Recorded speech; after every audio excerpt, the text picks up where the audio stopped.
Oi gente, tudo bem? Hoje nós vamos falar sobre transmissão da obrigação.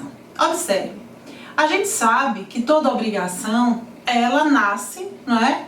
E a sua linha normal, natural, é que ela vai ser extinta com um adimplemento, não é? Então o adimplemento, que é o pagamento, na verdade, é a forma regular da extinção de uma obrigação.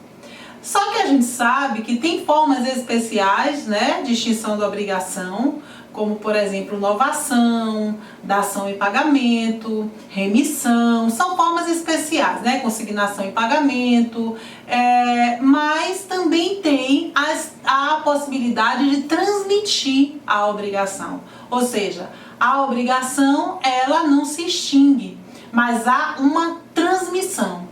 E essa transmissão da obrigação, ela pode acontecer tanto com a cessão de crédito, como com a assunção de dívida, que seria cessão de débito. Então vamos estudar cada uma delas, vamos falar delas duas agora. Então veja só, quando a gente fala da cessão de crédito, a gente fala de um conceito que é muito usual, que diz o seguinte: consiste em um negócio jurídico por meio do qual o credor, que é o cedente, transmite total ou parcialmente o seu crédito a um terceiro, que é o cessionário, mantendo-se a relação obrigacional primitiva com o mesmo devedor, no caso cedido.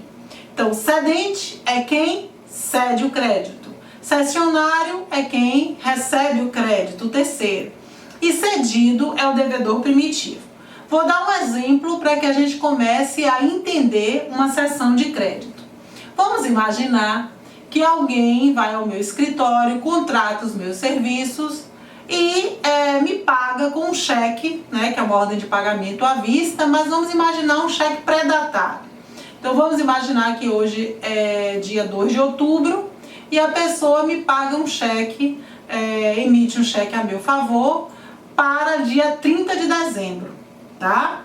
Ou seja, o cheque é um instrumento que me defere crédito da quantia realizada. Vamos supor que a pessoa me emitiu um cheque a meu favor no valor de R$10.000, só que hoje é 2 de outubro, tá? E aí o que é que acontece? Eu preciso daquele valor, isso é muito comum.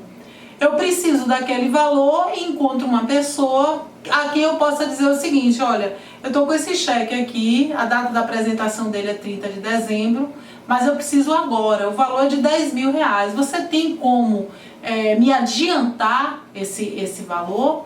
E aí vamos dizer que a pessoa faz assim: não, tudo bem, o cheque equivale a um crédito de 10.000, mas só 30 de dezembro. Mas como você está precisando do dinheiro agora, eu te pago R$9.000 por esse cheque. Então a pessoa me entrega os R$9.000, né, e fica com o cheque, só que eu cedo para ela aquele crédito, né? No dia 30 de dezembro, quem vai poder apresentar o cheque e ficar com aquele crédito é esse terceiro, que no caso o cessionário, porque eu sou quem cedi, sou o cedente, o cessionário é o terceiro, e cedido quem seria meu cliente, né? Que é quem vai suportar o pagamento daquele crédito. Agora observe, a cessão de crédito, ela pode ser gratuita ou onerosa, tá? Então, se eu estou diante de uma cessão de crédito gratuita, é aquela onde que não se imporá nenhum tipo de ônus para a cessão daquele crédito. Vamos imaginar, ainda no exemplo que eu dei no meu escritório, que essa pessoa que me deferiu o crédito no dia 2 de outubro mesmo, é um amigo meu, é uma pessoa que já tem uma relação com o escritório e ele não me cobra nada. Lembre-se que no exemplo que eu dei, o cheque valia 10.000 e ele me deu 9. Mas vamos imaginar que ele não, é 10.000, não tem problema nenhum. 30 de dezembro eu vou sacar os R$10.000, eu vou apresentar o cheque e eu te dou 10.000 hoje. Se não tivesse tido essa diferença do valor, fosse 10, ele me dá 10.000 e 30 de dezembro ele pega 10.000, seria uma cessão de crédito gratuita. Mas, no exemplo que eu dei, que ele me dá 9.000 e ele fica com o meu crédito de 10.000, eu cedo o crédito de 10.000, é uma cessão onerosa, tá claro? Além de tudo, a cessão ela pode ser pró soluto ou pró solvendo. Qual é a grande diferença? O pró-soluto, o cedente, no caso que seria eu, não se responsabiliza pela solvência do devedor. Geralmente, a cessão de crédito onerosa ela é pró-soluto. Por quê? A partir do momento que eu entrego o cheque, eu não me responsabilizo mais. Se não tiver cheque não tiver fundos no dia 30 de dezembro, ele vai executar o cheque, mas não vai mais impor responsabilidade a mim, tá? A regra é essa. Via de regra tem as exceções, mas a regra é essa. E o pró-solvente, o cedente responsabiliza pela solvência do devedor. Vamos dizer que a cessão tivesse sido gratuita. Na cessão gratuita é muito comum que seja pró-solvendo. Olha, eu vou entregar os 10 mil reais para você, mas se no dia 30 de dezembro esse cheque não tiver a pertinência dos 10 mil reais de crédito, o que é que vai acontecer? Você vai se responsabilizar pela execução deste cheque, para me devolver o dinheiro, ok? Então a cessão de crédito ela pode ser pró-soluto, pró-solvendo, gratuita ou onerosa, mas se estabelece na verdade quando existe a cessão de um crédito. Só que alguns negócios jurídicos onde se impõe uma cessão, elas são impossibilitadas porque há impedimento. Primeiro impedimento, a natureza da obrigação é incompatível. Alguns créditos são específicos para aquela pessoa. Vou dar um exemplo assim bem didático. Vamos imaginar que eu tenho crédito com uma clínica de cirurgia plástica para fazer a cirurgia do meu nariz. Aí eu quero ceder esse crédito para uma outra pessoa, mas a outra pessoa não tem interesse de fazer, não quer o crédito da possibilidade daquela prestação de serviço. Então, pela natureza da obrigação, ela é incompatível, não é? Por vedação legal, um exemplo, a ação de alimentos, ela defere, né, o provedor defere alimentos, né, verbas de natureza alimentar. Essas verbas não podem ser cedidas, então há um impedimento legal para que não há possibilidade de você ceder aquele crédito, né, de verbas alimentares para uma outra pessoa. E o terceiro exemplo, cláusula contratual proibitiva. Vocês já viram algumas vezes, alguns contratos se coloca esse crédito é intransferível, é intransmissível. Então, no próprio contrato se dispõe que não há possibilidade de ceder aquele crédito, ok? Bom, gente, assim como ainda tem o artigo 290, a cessão do crédito não tem eficácia em relação ao devedor, senão quando a este notificado. Mas por notificado, se tem o devedor que, em escrito público ou particular, se declarou ciente da cessão feita. Observe, se eu faço uma cessão de crédito, eu preciso notificar ao devedor cedido daquela cessão realizada. Por quê?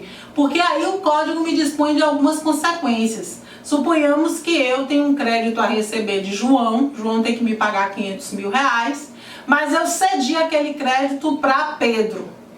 Quando eu cedo esse crédito para Pedro, eu tenho que notificar João, para que João, no dia do pagamento, ele faça o pagamento a crédito de Pedro, não a meu favor, certo? Então eu preciso notificar o cedido, né? Inclusive, diz o código, aquela história, né? Quem paga mal, paga duas vezes. Se eu notifico o cedido e ainda assim ele faz o depósito na minha conta, a princípio ele não adimpliu, porque ele tinha sido notificado que era para fazer ao cessionário, ao terceiro, que no caso era João, então, era Pedro, né? Então, o artigo 290 nos diz exatamente isso. Se há uma cessão feita, para que ela seja perfeitamente válida e exequível, há que se notificar ao devedor da cessão realizada. Ok, amores?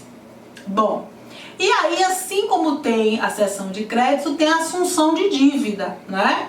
Que consiste, como vocês estão vendo aí, uma transferência debitória realizada através de um negócio jurídico que, com o consentimento expresso do devedor, transmite a um terceiro uma obrigação. Veja bem, por que é que há de ter o consentimento expresso do credor, né, gente? Aqui está escrito devedor. Consiste em uma transferência debitória realizada através de um negócio jurídico que, com o consentimento expresso do credor, do devedor, transmite a terceiro uma obrigação. Veja bem, pré-requisito, a presença de uma relação jurídica obrigacional juridicamente tutelada. Claro, para a gente falar de um crédito, para a gente falar de um débito, a gente precisa ter uma relação jurídica que embase, que sirva de lastro para isso, né? Substituição do devedor, mantendo-se a relação jurídica originária. E a anuência expressa do credor, por isso que eu fiz a retificação no quadro anterior.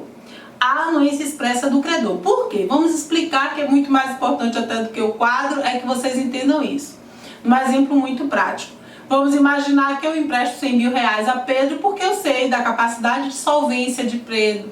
Sei que Pedro é uma pessoa que, além da capacidade de solvência, tem patrimônio, ele honra as dívidas dele.